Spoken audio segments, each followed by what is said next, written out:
I'm Keith Olbermann, and this is The Resistance. The most deadly adversaries of Republican government might naturally have been expected to make their approaches from more than one quarter, but chiefly from the desire in foreign powers to gain an improper ascendant in our councils.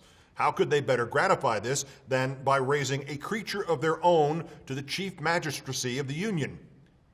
Not my words, they are those of Alexander Hamilton, writing in the newspaper The New York Packet in its issue of Friday, March 14th, 1788, the Federalist Papers, number 68, the one explaining how the President of the United States would be elected.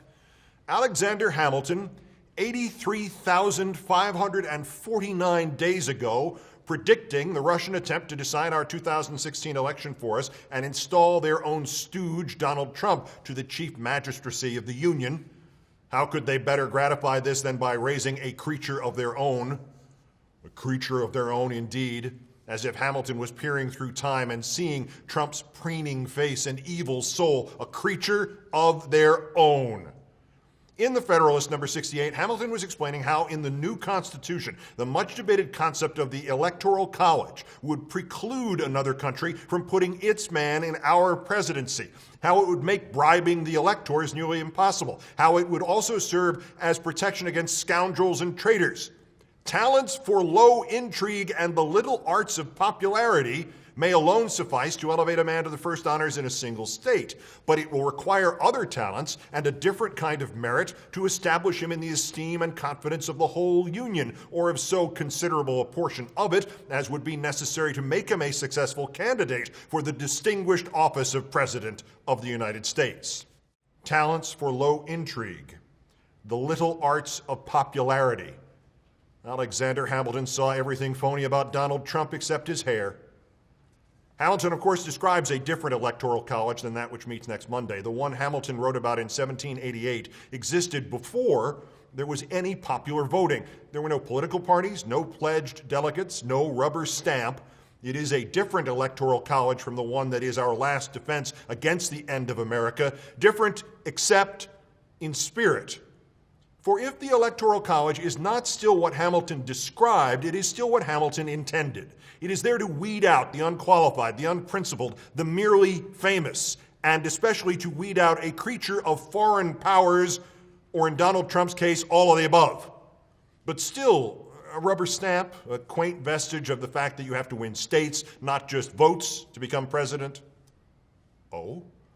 If it's a rubber stamp, why does it convene? If the Electoral College is merely a formality in which the electors vote as the vote totals in their states tell them to, why are the electors there? Certainly the certified results from each state are sufficient to declare Trump 306, Clinton 232. If the Electoral College is merely a vestige of state demographics in which the electors vote as the vote totals in their states tell them to, why is it legal in nearly half the states, 21, for the members to vote for whoever they want? The answer would seem obvious, albeit kind of hard to believe. Never in our history have any of our leaders fought to amend the Electoral College. We have changed the Constitution to permit women to vote and slavery to be ended and for alcohol to be banned, and then changed it back for alcohol to be unbanned. We have changed the Constitution to include something the Founding Fathers quickly discovered they had left out, the entire Bill of Rights. But never in our history have we altered the fact of the vote by the Electoral College. Thus, there is only one conclusion. It is there because the Founding Fathers were right.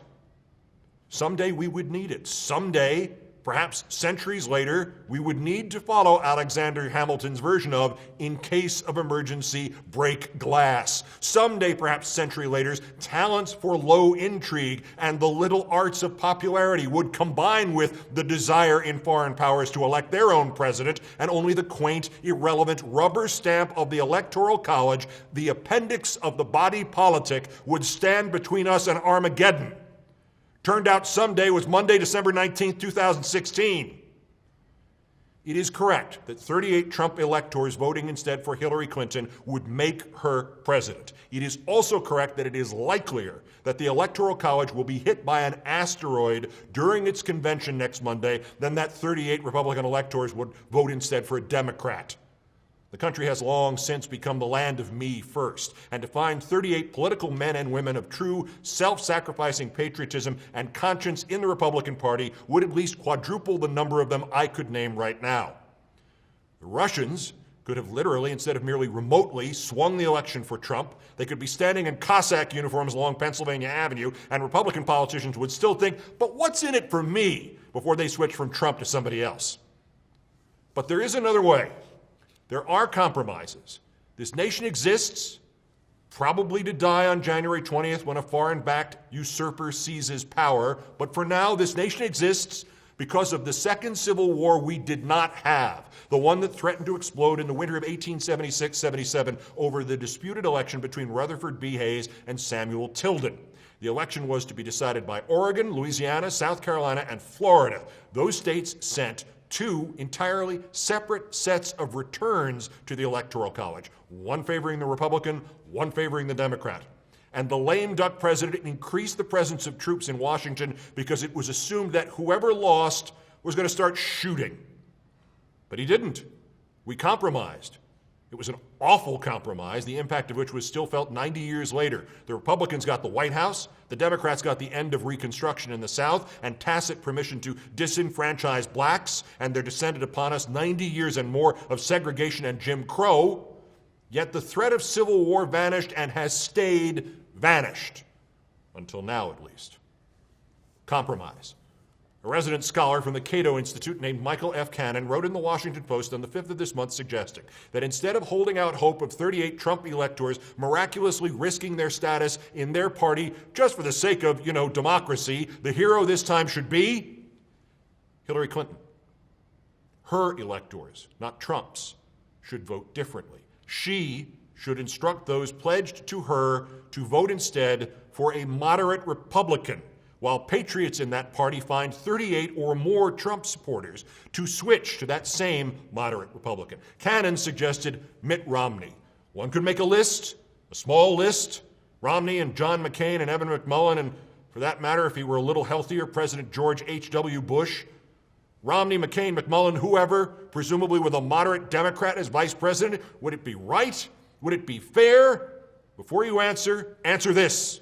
Would it be a victory over the Russians who committed an act of war against us by interfering with our elections? Would it be defense against Trump and this banana Republican government of his, which will turn the rest of the world over to Vladimir Putin and, oh, by the way, end our democracy? And before you answer even that, answer this. You can't have Clinton. Alexander Hamilton is dead. The alternative is an unelected dictator. Would you right now trade Donald Trump for a President Mitt Romney or a President John McCain or a President Evan McMullin? Me? In a heartbeat. And I would then drop to my knees in thanks for the Electoral College. Resist. Peace.